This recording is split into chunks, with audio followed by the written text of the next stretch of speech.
Hello everybody, welcome to our channel. We are the Bourbon Brothers. My name is Gavin. And I'm Jeff. We're excited that you can join us tonight. We are reviewing the 2019 Buffalo Trace Antique Collection. Yes, this is one of our favorite videos to do every year. We're fortunate enough that Buffalo Trace provides samples to folks like us in the media to review, and we are really looking forward to trying this 2019 collection. We're going to start off with Eagle Rare. Eagle Rare is the oldest of the bourbons in the collection, 17-year-old, and it's 101 proof, which is up from, they started last year making it 101 proof. Used to be 90, so we're excited to see how that is this year. Absolutely, so we're going to just dive right into this. It's going to be an uncut, unfiltered review from the Bourbon Brothers, so we're excited. Let's go ahead and jump right into the Eagle Rare nose.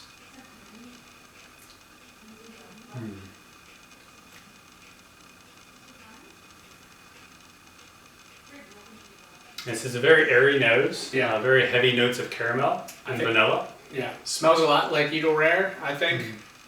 Definitely, I think heavy on the sweet notes, like the vanilla caramel. A little bit of smokiness in there, but Sure. just a hint. Yeah, the oak, it's just hiding underneath, and I just know when we take a sip, it's just going to explode with like that. It's 17 years old, and with a significant bump in proof from 2 years ago. So I'm sure that's really gonna just expound on the palate. So, but on the nose, predominantly those sweeter notes arise.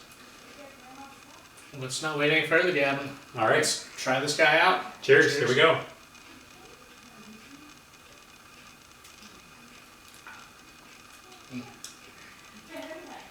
Oh yeah, that's nice. That's very good. Really good. It's that slate of toasted oak right up at the beginning, followed by just a very sweet, mid palate, vanilla, some corn. Very nice. That is. This exceeds expectations for me.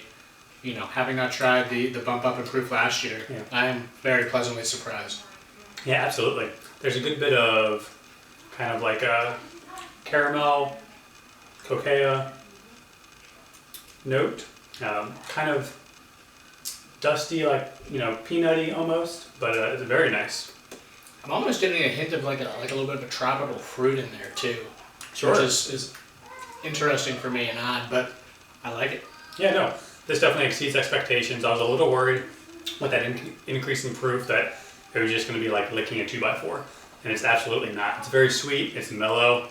For 101 proof, it drinks like it's 90 proof. Yeah, it's very nice. I like this a lot. Yeah, I mean, I was really pleased with this one. Yeah, and I think what we're going to do, as we've done in past years, is sort of once we finish them all, just do a top to bottom ranking. Absolutely. So let's on to next guy is going to be George T. Stagg. This year's is a very low 116.9 proof. Very low. A couple years ago it was 144.5, so that's a pretty drastic range there, and it's 15 years old. Yeah, 116.9. This is the lowest in history. So very, very low for George T. Stagg. Well, let's take a sniff here, Gavin. Let's.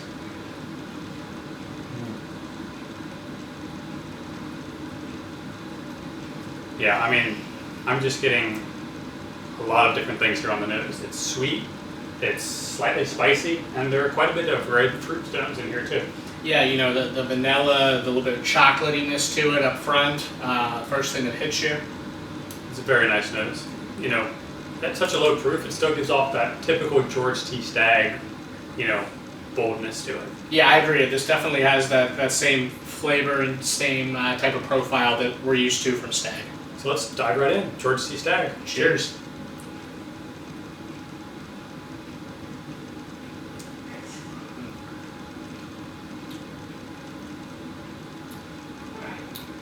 So for me, this is a little sharp.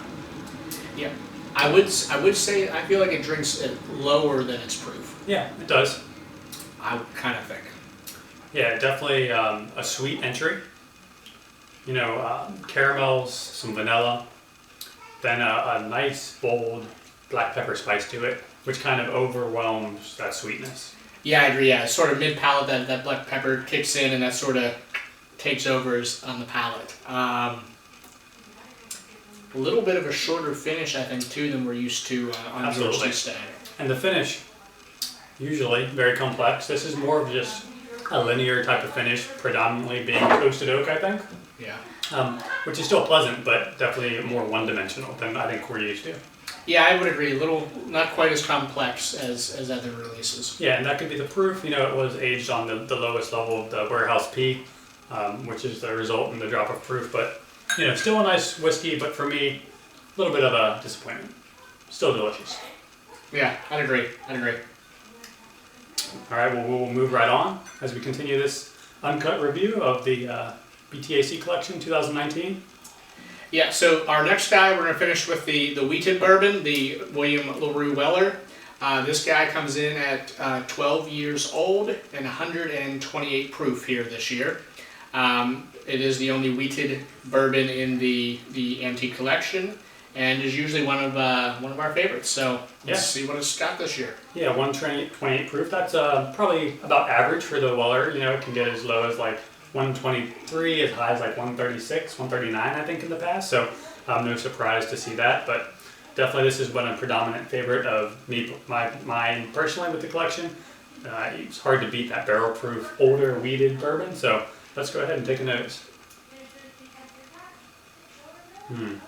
It's a nice nose. You can just get lost in this. It's sweet, spices, cinnamon. There's so many baking spices here. Yeah, this is this is probably the best nose so far, I think, of this phenomenal. collection. I mean, this is just fantastic, but I can't wait any longer. Jeff, let's take a taste. Cheers.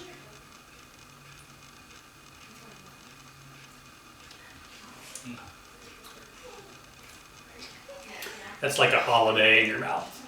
Like, by the fire, stockings, Christmas carols, whatever it is, the smell of Thanksgiving dinner.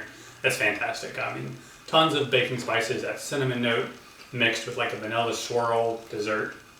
It's just delicious. Cinnamon Toast Crunch in a bottle. There you go. Yeah, I mean, again, you like what you like, and I love this particular release every year. It's one of the top two for me usually. So no surprise that it's kind of, you know, continues that trend. But this is a great one. I think it's smooth, it's light, yet it's very bold. Yeah, I'd say bold is definitely a good adjective for this particular bottle. It just smells so great. Yeah. Another fan favorite there, William LaRue Weller. Jeff, let's continue. We're going to jump right into the ryes now. Sazerac 18-year-old rye. Every year, Sazerac is such a huge, hyped, sought-after bourbon on the secondary market. It's incredibly hard to find. It is 18 years old after all. It's 18 years. What more can you say? How many ryes are you going to find that are that old? And Buffalo Trace, this is kind of like that newer non-tanked batch. So every year they're coming straight out of the barrels into the bottle, which is always exciting because unlike the past, you really don't know what you're going to get. Yeah, that's very true. And yeah, I mean, this is one of the of the release, one of the lower bottle counts. So yeah, it definitely is always quite challenging to find, and I am very rarely seen it in the wild. Absolutely. Well, let's go ahead and jump right into the nose. Very minty on the nose. That's a very loud nose too. You can hold it a good distance away and you can smell so many herbs, so many spices. Yeah. It's sweet. Sweet mint, some herbalness, a little bit of grassiness there. So my father-in-law, he has a little bit of a garden and he's got mint and all of these different, beautiful vegetables, and it just smells like that, just a nice variety of scents, and it's a very pleasant nose. Definitely. Let's take a taste. Cheers. Sazerac 18. Cheers.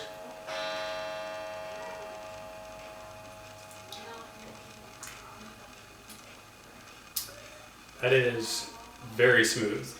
Oh, very drinkability. This is definitely of this collection will be the easiest sipper. So I would also say it's unlike any Sazerac I've had before, and it's a very unique rye. It's very sweet and smooth, and it doesn't seem like this has been aging for 18 years, guys, which is wild. But I'm not getting a lot of that oakiness. I'm not getting a lot of that dry finish. It's kind of sweet from beginning to end. Yeah, very sweet mintiness to it. Yes. It's definitely different than any of the other Sazeracs we've had before. Yeah, this is always one where I'm kind of, we always do kind of like a before and after off camera. Which one are you looking forward to? And then after we taste, which one, if you could only have one, would you buy? And for me, this definitely changes my perspective. Before, it was definitely not on my top 2, but this is very nice. Very minty. So good. Yeah, if you're looking for, something that's a little bit out of the typical lane this year, this is the one to try. Absolutely. The first 3 have sort of been in their lanes, I think, but this one might be a game changer this year. Yeah, the only thing I would say, the more you drink it, it can be slightly medicinal, right? Yeah, that's to a point where some may find that uncomfortable, but this is just fantastic. Yeah, I would say that this is probably a sip in a small amount. Oh yeah. Where some of the other bourbons you could go a little bit longer. Put down a few ounces at a time. Yeah, this a fantastic sipper here. Yeah.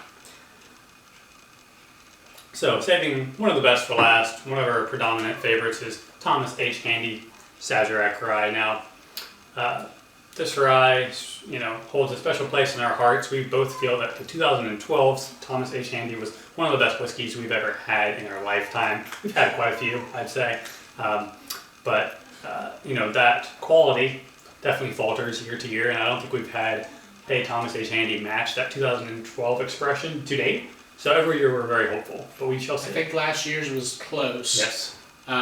It was probably one of the better ones since 2012. But yeah, 2012 is also our first experience with the antique collection as well. Absolutely. So Jeff, let's hope and take a nose. That's very nice. It's nice and sweet. A lot going on. It's sweet, it's spicy, and it's just well balanced, right? A lot of these can be great in one direction of the spectrum. Very sweet, very oaky, very spicy. This kind of has it all wrapped up in a nice little package for us. Yeah, this is by far the youngest of the antique collection. It's 6 years old. 125.7 proof is the second highest proofing this year. And typically Handies are in that 120 to 130 range. So this just sort of fits right in there. All right, well, hey, last but not least, let's take a taste. Cheers. Cheers.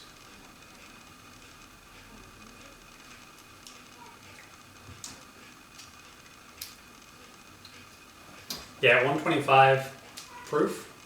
It definitely hits you hard on the palate. And I will say, in my opinion, the nose is the best part of this whiskey.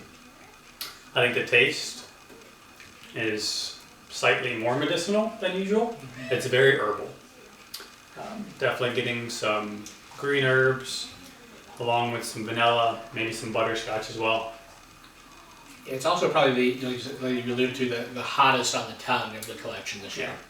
Now, again, it is uncut, unfiltered, 6 years old. Right. So that's more to be expected, versus a Weller or Stag that are 15, 12 years old, have a little bit more roundedness to it. Yeah, it's like you take an 18-year-old to the park, he's just going to probably walk into the park. You take a 6-year-old to the park, you get him out of the car, he's going to sprint, he's going to run, his arm's going to be flailing. Yep. That's kind of what this is.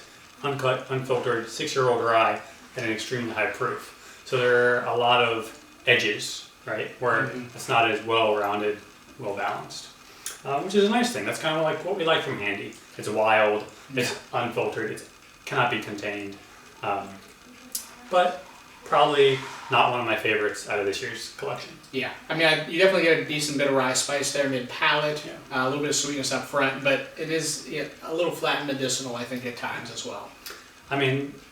The best thing about this year, and every year we do this, is it's an experience, and we know what these taste like, right? To a certain extent, they're all going to taste similar to their previous expressions, but every year they're slightly different, and that's how we get the most enjoyment out of this. Is we take what we like from each year, what we don't like, and we kind of hope to see how it develops and evolves year after year. And Jeff, to be honest, I think this is one of the better years that we've had in the past probably 3 or 4. I would probably agree with that. Top to bottom, this is a strong bottling. I think I would gladly get any of these bottles if I could. There are a couple years, I'd be like, 1 or 2. I'd like, I'd probably pass. on it. But I think this year I would be glad to get any of these 5 releases. So Jeff, real quickly, and we can do this one at a time, do it by bottle, however you think we want to do it. Say top to bottom, 1 through 5. And look, I think these are all B+ A bourbons. They're in our eyes, they're delicious. So we're not going to rate them like that. But we're going to do, hey, ranking 1 to 5. Is that how we should do it? Yeah, maybe 5 to 1, start at the low and go to your high. Sounds good to me. You want to kick us off? I'll kick us off, Jeff. Okay. Haven't had time to think about this, but we're doing it. My number 1, I think no surprise to any of us, is the Weller. I think it's fantastic. It's well-rounded. It's spicy. It's sweet, and it drinks with a passion. It's delicious. That's going to be my first choice. Jeff, I know you said worst first, but that's okay. We're swapping it up. It's been a long day, folks.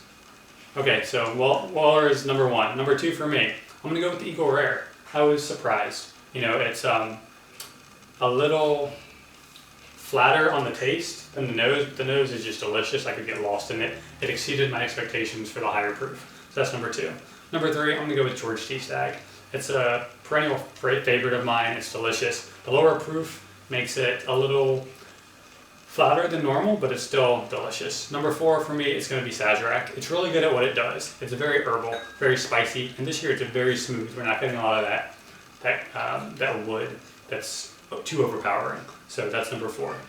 Number 5 for me, it's going to be Handy. Maybe swing and a miss this year. We'll get them again next year. These are all fantastic bourbons, like Jeff said, and I'd be happy to have any of them. Jeff, good luck. Sorry, I was trying to do a couple hard to do. last-second comparisons here. Yeah. And this is hard. Too. I agree. Don't think too much. Just gotta I know. go with your gut. Man, 5. I hate to do it. I